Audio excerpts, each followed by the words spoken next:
नमस्कार, दोपहर समाचार में आपका स्वागत है।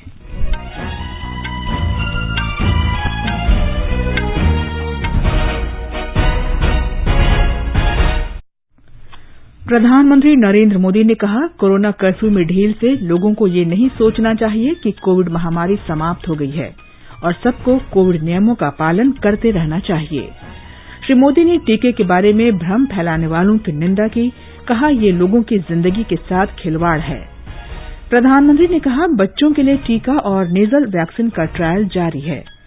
देश में 63 दिन के बाद कोविड के नए मरीजों की संख्या 1 लाख से कम, कल 86,498 नए मामलों की पुष्टि।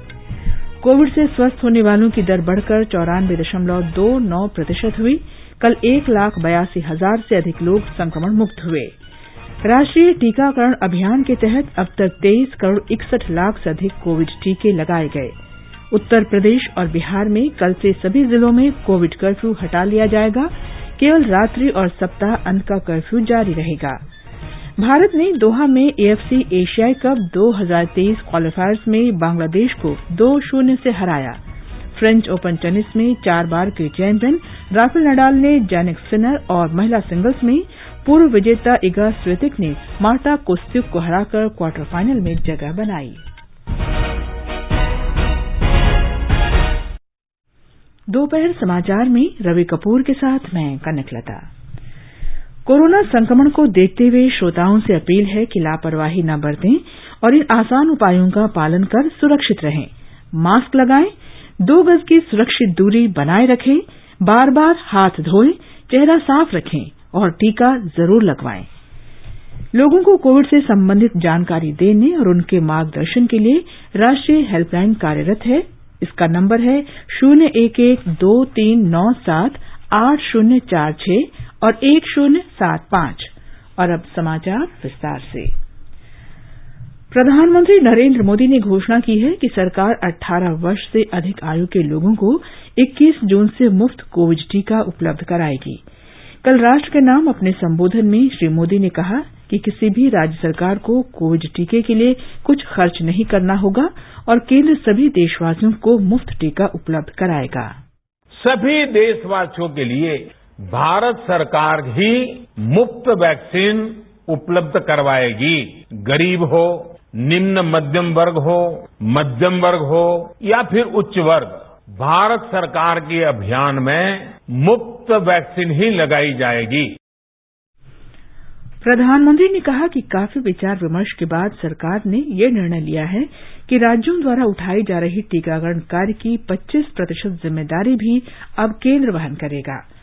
श्री मोदी ने कहा कि सरकार सभी देशवासियों को मुफ्त टीका उपलब्ध कराएगी, लेकिन जो लोग निजी अस्पतालों में टीकाकरण कराना चाहते हैं, उन्हें इसकी कीमत अदा करनी होगी।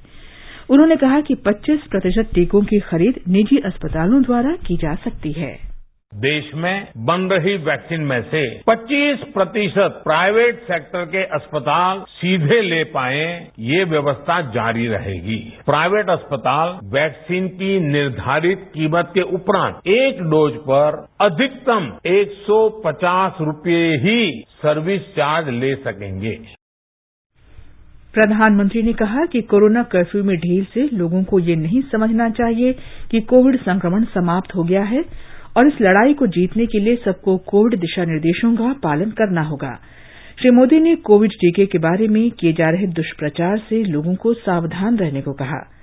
उन्होंने कहा कि युवाओं को टीकाकरण के लाभ के बारे में जागरूकता के लिए आगे आना चाहिए।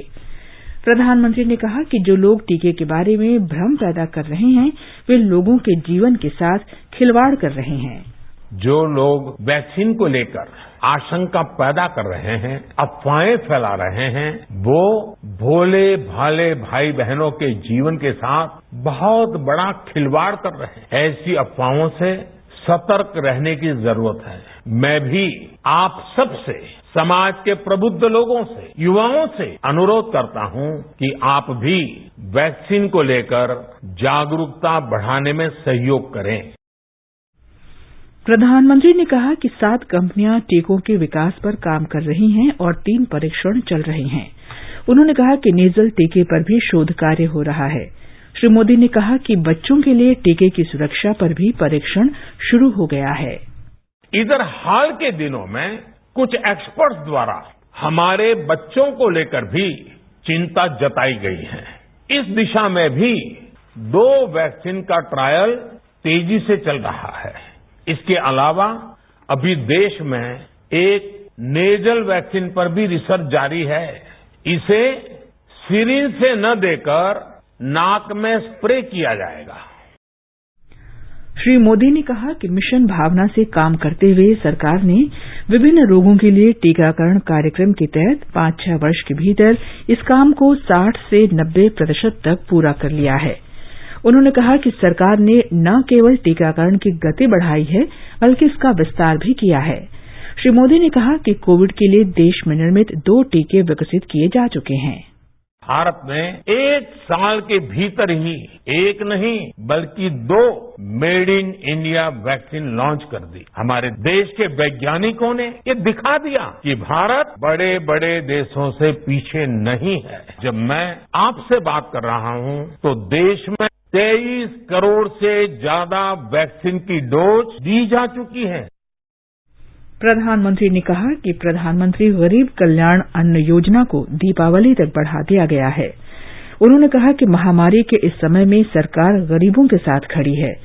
श्री मोदी ने कहा कि नवंबर तक 80 करोड़ से अधिक देशवासियों को हर माह निश्चित मात्रा में मुफ्त खाद्यान्न उपलब्ध कराया जाएगा। सरकार ने फैसला लिया है कि प्रधानमंत्री गरीब कल्याण अन्न योजना को अब दीपावली तक आगे बढ़ाया जाएगा, यानी नवंबर तक 80 करोड़ से अधिक देशवासियों को हर महीने तय मात्रा में मुफ्त अनाज उपलब्ध होगा।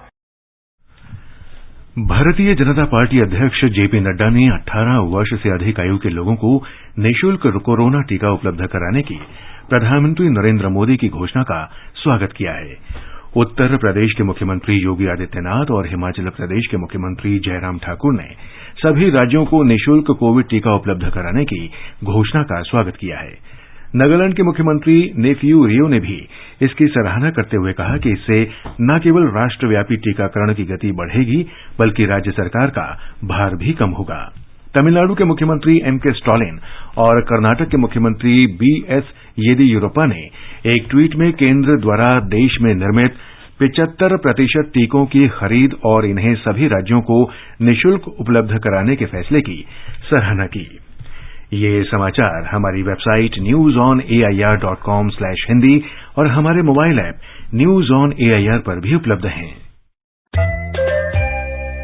चलो मिलकर एक शुरुआत करें, चलो एक फैसला आज करें, मास्क नहीं तो टोकेंगे, कोरोना को रोकेंगे, चलो एक इरादा करते हैं, चलो कुछ वादा करते हैं, मास्क नहीं तो टोकेंगे, कोरोना को रोकेंगे।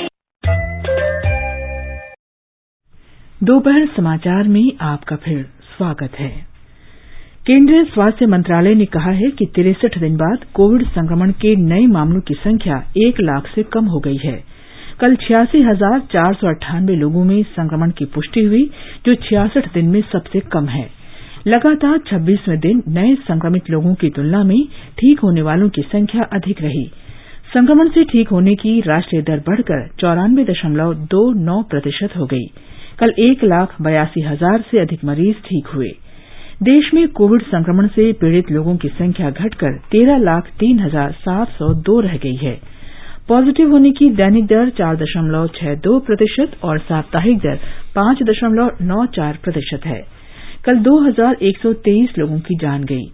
महामारी के कारण अब तक 3,51,309 लोगों की मृत्यु हो चुकी है।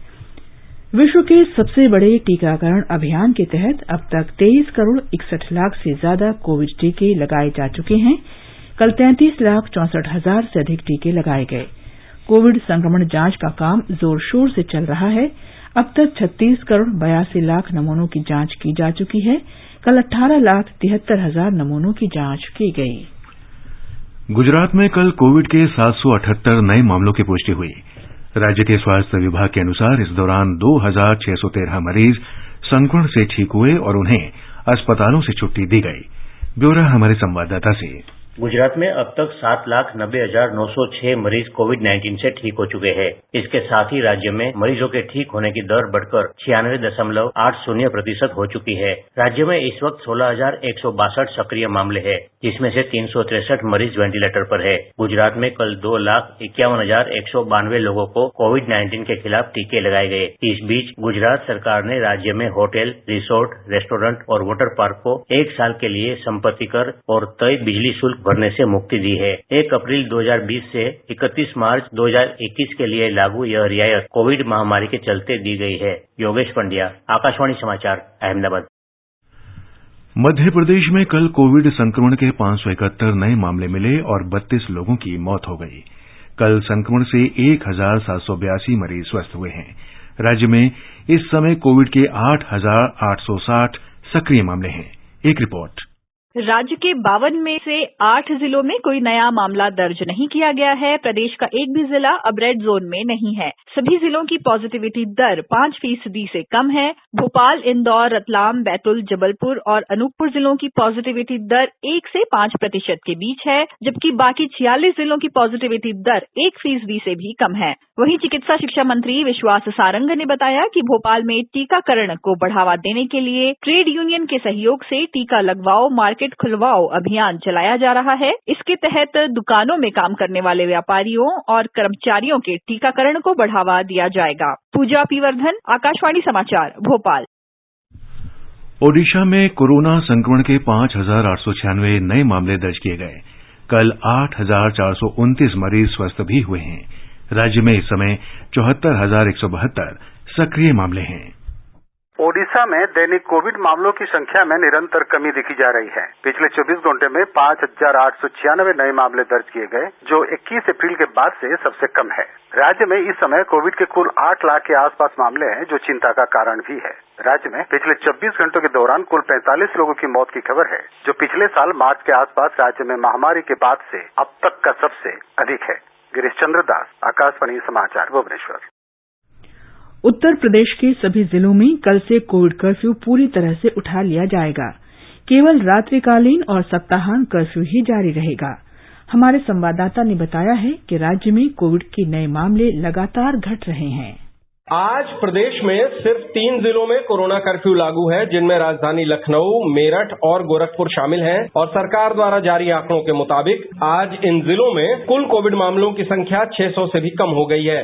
लिहाजा कल से इन जिलों में कोविड कर्फ्यू खत्म हो जाएगा। अब पूरे प्रदेश के सभी जिलों में सक्रिय कोविड मामले 600 से कम हैं और कहीं भी दिन में कोई प्रतिबंध लागू नहीं होंगे। सभी जिलों में दुकानें सुबह 7 बजे से लेकर शाम 7 बजे तक खुली रहेंगी। हालांकि शाम 7 से लेकर सुबह 7 बजे तक रात्रिकालीन कोरोना कर्फ्यू जारी रहेगा और सप्ताहांत पर लगने वाला कर्फ्यू भी पहले की तरह लागू रहेगा। 25 करोड़ से ज्यादा आबादी वाले उत्तर प्रदेश में इस वक्त 14,000 से भी कम कोरोना के कुल सक्रिय मामले रह गए हैं। 2,85,000 के करीब कोविड जांचें करने के बाद भी प्रदेश में कल केवल 797 नए कोविड के मामले सामने आए हैं। सुशील चंद्र तिवारी, आकाशवाणी समाचार, लखनऊ। बिहार में भी कल से कुछ शर्तों के साथ कोविड अनलॉक की घोषणा की गई है। राज्य में रात्रिकालीन कर्फ्यू शाम 7 बजे से सुबह 5 बजे तक जारी रहेगा। शिक्षण और धार्मिक संस्थान बंद रहेंगे। शिक्षण संस्थानों में ऑनलाइन शिक्षण जारी रहेगा। ये प्रतिबंध 15 जून तक जारी रहेंगे। मुख्यमंत्री नीतीश कुमार ने एक ट्वीट में कहा कि सरकारी और निजी कार्यालय शाम 4 बजे तक 50% उपस्थिति के साथ काम करेंगे। एक संशोधित दिशा निर्देश के अनुसार सभी दुकानें और व्यापारिक प्रतिष्ठान एक दिन छोड़कर शाम 5 बजे तक खुले रहेंगे। शादी समारोह और अंतिम संस्कार में केवल 20 लोगों को भाग लेने की अनुमति होगी। सार्वजनिक स्थानों पर किसी भी तरह के सरकारी या निजी समारोह की अनुमति नहीं होगी। केंद्र शासित प्रदेश पुद्दुचेरी में कोविड मामलों की संख्या में कमी को देखते हुए लॉकडाउन को और ढील के साथ 14 जून तक बढ़ा दिया गया है। केंद्र शासित प्रदेश में पहले से ही रात 10 बजे से सुबह 5 बजे तक कोरोना कर्फ्यू लागू है। मद्रास उच्च न्यायालय ने कहा है कि वो कोविड संक्रमण के कारण जान गंवाने वाले मरीजों के परिजनों को क्षतिपूर्ति संबंधी कोई आदेश पारित नहीं कर सकता। न्यायालय ने कहा कि इस बारे में सरकार ही कोई फैसला ले सकती है। मशहूर फिल्म अभिनेता, रंगकर्मी तथा निर्देशक यशपाल शर्मा ने कहा है कि कोविड टीके को लेकर कोई राजनीति नहीं की जानी चाहिए। आकाशवाणी समाचार से बातचीत में उन्होंने कहा कि हमें सभी आकांक्षाओं को दरकिनार करते हुए कोविड टीका लगवा लेना चाहिए। वैक्सीन लगवाएं भी और दूसरों को समझाएं भी, क्योंकि ये हम सिर्फ अपना नहीं, अपने आसपास परिवार का, दोस्तों का, समाज का, सबका भला करेंगे। और अपने परिवार को, दोस्तों को, सबको बताइए कि वैक्सीन लगवाएं। यही एक उपचार है, इसमें कोई राजनीति नहीं, कोई जात पात भेदभाव, गरीब अमीर कुछ मत समझिए। अपना कर्तव्य समझकर बस वैक्सीन लगवाइए। कोविड महामारी पर नियंत्रण पाने के लिए टीका एक सशक्त सुरक्षा कवच है। देश में कोविड टीकाकरण अभियान का तीसरा चरण प्रभावी तरीके से चलाया जा रहा है।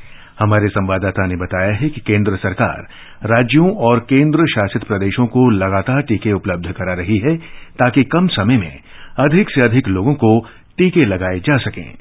केंद्र सरकार पारदर्शी तरीके से राज्यों को पर्याप्त टीके आवंटित कर रही है। राज्यों को टीके की उपलब्धता के बारे में पहले ही सूचित किया जा रहा है। केंद्र सरकार ने अब तक राज्यों और केंद्र शासित प्रदेशों को 24 करोड़ 65 लाख से अधिक कोविड टीके मुहैया कराए हैं। अब तक 23 करोड़ 47 लाख से अधिक टीकों की खपत की जा चुकी है। वहीं 1 करोड़ 19 लाख से अधिक टीके अभी भी राज्यों और केंद्र शासित प्रदेशों के पास उपलब्ध हैं। केंद्र सरकार ने दावा किया है कि निकट भविष्य में वैक्सीन की उपलब्धता बढ़ने वाली है। अनुमान है कि इस साल दिसंबर के अंत तक टीकों की 200 करोड़ से अधिक खुराक का बंदोबस्त कर लिया जाएगा। कोविड का टीका हमें इस संक्रामक रोग से सुरक्षित रखता है, इसलिए आगे आएं और टीका लगवाएं। भूपेंद्र सिंह, आकाशवाणी समाचार, दिल्ली। स्वास्थ्य मंत्रालय के समय पर उठाए गए कदमों के कारण ही कोरोना महामारी के प्रभावों को कम किया जा सका है। सरकार ने कोविड टीकाकरण के बारे में पूछे गए सवालों का जवाब देने और मिथकों का निराकरण करने के लिए सभी संभव माध्यमों के जरिए लोगों तक पहुंच बनाई। हमारे संवाददाता ने टीके के संबंध में एलर्जिक स्थिति वाले लोगों द्वारा बार बार पूछे जाने वाले प्रश्नों के बारे में विशेषज्ञों की राय ली। कोरोना टीकाकरण कार्यक्रम पर सुझाव देने वाले अधिकार प्राप्त समूह के अध्यक्ष और नीति आयोग के सदस्य डॉक्टर वीके पॉल कहते हैं कि यदि किसी को एलर्जी की गंभीर समस्या है तो डॉक्टरी सलाह के बाद ही कोविड का टीका लगवाना चाहिए। उन्होंने यह भी कहा है कि यदि मामला सिर्फ मामूली एलर्जी जैसे सामान्य सर्दी, त्वचा की एलर्जी या ऐसी ही किसी अन्य एलर्जी का हो तो टीका लेने में संकोच नहीं करना चाहिए। अखिल भारतीय आयुर्विज्ञान संस्थान नई दिल्ली के निदेशक डॉक्टर रणदीप गुलेरिया कहते हैं कि पहले से ही एलर्जी की दवा लेने वालों को इन्हें रोकना नहीं चाहिए। उन्होंने टीका लगवाते समय भी नियमित रूप से दवा लेते रहने की हिदायत दी है। उन्होंने यह भी स्पष्ट किया कि टीकाकरण के कारण उत्पन्न होने वाली एलर्जी के प्रबंधन के लिए सभी टीकाकरण स्थलों पर उचित व्यवस्था की गई है। आकाशवाणी समाचार के लिए आनंद चतुर्वेदी, दिल्ली। केंद्र कोविड महामारी के दौरान लोगों की सुविधा के लिए बनाई गई राष्ट्रीय स्तर की 4 हेल्पलाइन नंबर के बारे में जागरूकता फैला रहा है। सूचना और प्रसारण मंत्रालय अपने विभिन्न विभागों के माध्यम से इन हेल्पलाइन के बारे में जागरूकता बढ़ा रहा है। विभिन्न हेल्पलाइन नंबर इस प्रकार हैं। कोविड संबंधी सवालों के जवाब देने के लिए स्वास्थ्य और परिवार कल्याण मंत्रालय की हेल्पलाइन है 1075। महिला और बाल विकास मंत्रालय की चाइल्ड हेल्पलाइन 1098 है। वरिष्ठ नागरिकों के लिए सामाजिक न्याय और अधिकारिता मंत्रालय का हेल्पलाइन नंबर है 14567 और मनोवैज्ञानिक सहायता के लिए राष्ट्रीय मानसिक स्वास्थ्य और तंत्रिका विज्ञान संस्थान निमहांस का नंबर है 0804 611007। आगे बढ़ने से पहले मुख्य समाचारों पर एक नजर। प्रधानमंत्री नरेंद्र मोदी ने कहा, कोरोना कर्फ्यू में ढील से लोगों को ये नहीं सोचना चाहिए कि कोविड महामारी समाप्त हो गई है और सबको कोविड नियमों का पालन करते रहना चाहिए। श्री मोदी ने टीके के बारे में भ्रम फैलाने वालों की निंदा की। कहा, ये लोगों की जिंदगी के साथ खिलवाड़ है। प्रधानमंत्री ने कहा, बच्चों के लिए टीका और नेजल वैक्सीन का ट्रायल जारी है। देश में 63 दिन बाद कोविड के नए मरीजों की संख्या 1 लाख से कम। कल 86,498 नए मामलों की पुष्टि। कोविड से स्वस्थ होने वालों की दर बढ़कर 94.29% हुई। कल 1,82,000 से अधिक लोग संक्रमण मुक्त हुए। राष्ट्रीय टीकाकरण अभियान के अंतर्गत अब तक 23 करोड़ 61 लाख से अधिक कोविड टीके लगाए गए। उत्तर प्रदेश और बिहार में कल से सभी जिलों में कोविड कर्फ्यू हटा लिया जाएगा। केवल रात्रि और सप्ताहांत का कर्फ्यू जारी रहेगा। भारत ने दोहा में AFC एशियाई कप 2023 क्वालिफायर्स में बांग्लादेश को 2-0 से हराया और फ्रेंच ओपन टेनिस में 4 बार के चैंपियन राफेल नडाल ने जैनिक सिनर और महिला सिंगल्स में पूर्व विजेता इगा स्वीतनिक ने मार्टा कोस्ट्रियुक को हराकर क्वार्टर फाइनल में जगह बनाई। पुणे के जिस रासायनिक संयंत्र में कल भीषण आग लगी थी, वहां आज सवेरे अधिकारियों ने तलाशी अभियान फिर शुरू किया। अधिकारियों ने बताया कि कंपनी के परिसर में 18 शव मिले हैं।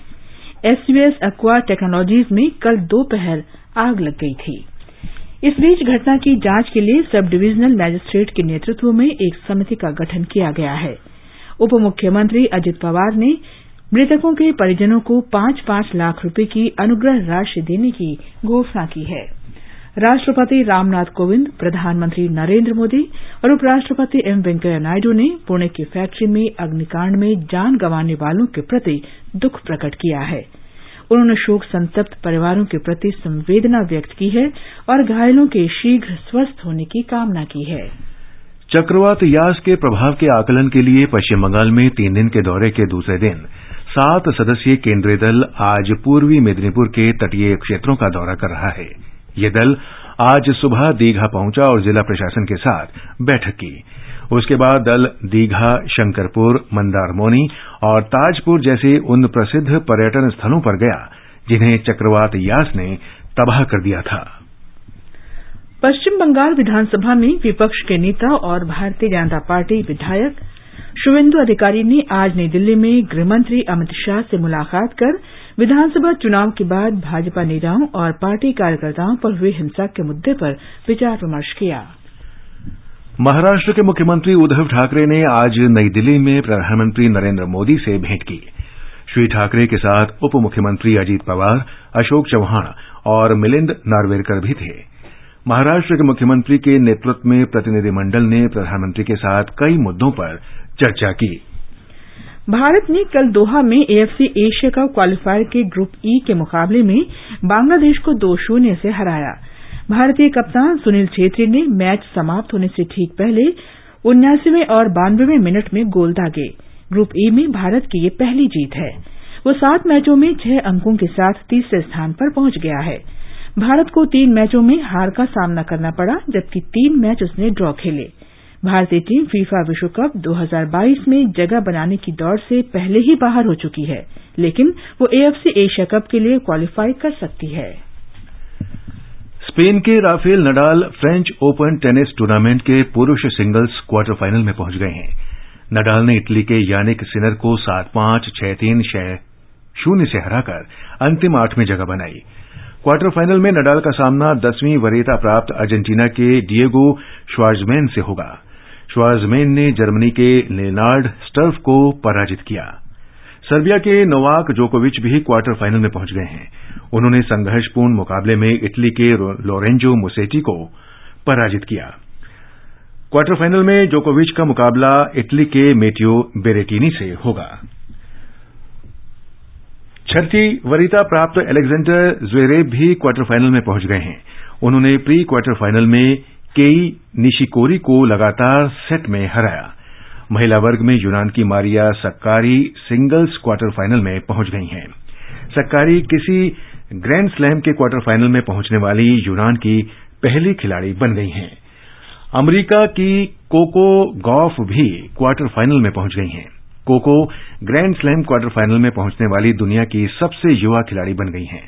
अगले दौर में कोको का मुकाबला चेक गणराज्य की बाराबोरा क्रायसिकोवा से होगा। महिला वर्ग में फ्रेंच ओपन 2020 महिला चैंपियन पोलैंड की इगा स्विएटेक ने कल कड़े मुकाबले में यूक्रेन की मार्टा कोएत्सुक को हराया। टोक्यो ओलंपिक खेलों के लिए अब लगभग 45 दिन शेष बचे हैं। इसे देखते हुए आकाशवाणी ने कुछ होनहार भारतीय पदक दावेदारों का ब्यौरा तैयार किया है। इसी क्रम में पेश है भारत के युवा एथलीट और भाला फेंक खिलाड़ी नीरज चोपड़ा के बारे में ये डेस्क रिपोर्ट। 24 दिसंबर 1997 में जन्मे नीरज चोपड़ा टोक्यो ओलंपिक खेलों में भारत के पदक दावेदारों में एक हैं। पोलैंड में 2016 में जूनियर विश्व चैंपियनशिप में स्वर्ण पदक जीतने के बाद से नीरज ने अलग अलग प्रतियोगिताओं में अपनी प्रतिभा की चमक दिखाई है। जूनियर विश्व चैंपियनशिप में उन्होंने 86.48 की दूरी तक भाला फेंक कर जूनियर विश्व रिकॉर्ड बनाया था। उन्होंने राष्ट्रमंडल खेलों तथा एशियाई खेलों में भी अपनी सर्वोच्चता साबित की थी। 2018 जकार्ता एशियाई खेलों में उन्होंने 88.06 मीटर की दूरी तक भाला फेंक कर राष्ट्रीय रिकॉर्ड कायम किया था। वर्ष 2019 में कोहनी के ऑपरेशन के कारण वे कुछ प्रतियोगिताओं में भाग नहीं ले पाए। चोट से उबरने के बाद जनवरी 2020 में उन्होंने दक्षिण अफ्रीका में 87.86 मीटर की दूरी तक भाला फेंक कर टोक्यो ओलंपिक्स के लिए क्वालिफाई किया था। पिछले एक वर्ष से कोविड महामारी के कारण नीरज प्रमुख प्रतियोगिताओं में भाग नहीं ले पाए हैं, लेकिन इस वर्ष मार्च में उन्होंने पटियाला में 88.07 मीटर की दूरी तक भाला फेंक कर अपना ही राष्ट्रीय रिकॉर्ड तोड़ा था। समाचार कक्ष से हिमांशु कांडपाल। और अब प्रस्तुत है संस्कृति संदेश।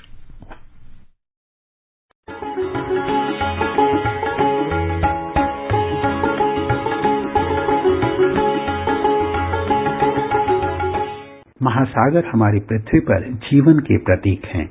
ये पर्यावरण संतुलन में भी अहम भूमिका अदा करते हैं, लेकिन महासागरों में गिरने वाले प्लास्टिक के कचरे की वजह से ये धीरे धीरे प्रदूषित होते जा रहे हैं। संयुक्त राष्ट्र की एक रिपोर्ट के मुताबिक हर साल 8 लाख टन प्लास्टिक समुद्र में बहाया जाता है। इससे समुद्र में रहने वाले जीवों के स्वास्थ्य पर बहुत बुरा असर पड़ता है। वे गलती से प्लास्टिक को ही अपना भोजन समझकर खा लेते हैं और इसके कारण मछलियों और जल पक्षियों की जान चली जाती है। ये बेहद गंभीर विषय है और इसे नजरअंदाज नहीं किया जा सकता। इस कड़वी सच्चाई के बारे में लोगों को जागरूक करने के लिए हर वर्ष 8 जून को विश्व महासागर दिवस यानी वर्ल्ड ओशियंस डे मनाया जाता है। पहला विश्व महासागर दिवस 8 जून 2009 को मनाया गया था। इस दिवस पर हर साल एक नए विषय का चुनाव किया जाता है। इस साल विश्व महासागर दिवस का विषय यानी थीम है महासागर, जीवन और आजीविका यानी the oceans, life and livelihoods. विश्व महासागर दिवस मनाने का मुख्य उद्देश्य लोगों को महासागरों के महत्व के बारे में बताना है। इसके अंतर्गत आम आदमी को महासागर से जुड़े अन्य कई विषयों जैसे खाद्य सुरक्षा, जैव विविधता, समुद्र के संसाधनों के उपयोग और जलवायु परिवर्तन के बारे में भी जानकारी दी जाती है। आज इसकी बहुत आवश्यकता है क्योंकि दुनिया की लगभग 30% आबादी महासागरों के तटों पर रहती है और उनका जनजीवन पूरी तरह इन्हीं पर निर्भर करता है। विशाल महासागरों से पेट्रोलियम और कई अन्य पदार्थ भी प्राप्त होते हैं। इसके अलावा मौसम और जलवायु में आने वाले बदलावों की जानकारी भी महासागरों से ही मिलती है। ये सब देखते हुए हमें महासागरों के प्रति अपनी सोच में बदलाव लाना होगा। इन्हें प्रदूषण विशेषकर प्लास्टिक से बचाना होगा, तभी हम सच्चे अर्थों में विश्व महासागर दिवस मना पाएंगे। अंत में मुख्य समाचार एक बार फिर। प्रधानमंत्री नरेंद्र मोदी ने कहा, कोरोना कर्फ्यू में ढील से लोगों को ये नहीं सोचना चाहिए कि कोविड महामारी समाप्त हो गई है और सबको कोविड नियमों का पालन करते रहना चाहिए। श्री मोदी ने टीके के बारे में भ्रम फैलाने वालों की निंदा की। कहा, ये लोगों की जिंदगी के साथ खिलवाड़ है। प्रधानमंत्री ने कहा, बच्चों के लिए टीका और नेजल वैक्सीन का ट्रायल जारी है। देश में 63 दिन के बाद कोविड के नए मरीजों की संख्या 1 लाख से कम। कल 86,498 नए मामलों की पुष्टि। कोविड से स्वस्थ होने वालों की दर बढ़कर 94.29% हुई। कल 1,82,000 से अधिक लोग संक्रमण मुक्त हुए। राष्ट्रीय टीकाकरण अभियान के तहत अब तक 23 करोड़ 61 लाख से अधिक कोविड टीके लगाए गए। उत्तर प्रदेश और बिहार में कल से सभी जिलों में कोविड कर्फ्यू हटा लिया जाएगा। केवल रात्रि और सप्ताह अंत का कर्फ्यू जारी रहेगा। भारत ने दोहा में AFC एशिया कप 2023 क्वालिफायर्स में बांग्लादेश को 2-0 से हराया। और फ्रेंच ओपन टेनिस में 4 बार के चैंपियन राफेल नडाल ने जैनिक सिनर और महिला सिंगल्स में पूर्व विजेता इगा स्विएटेक ने मार्टा कोस्त्यूक को हराकर क्वार्टर फाइनल में जगह बनाई। इसके साथ ही दोपहर समाचार का ये अंक समाप्त हुआ। नमस्कार।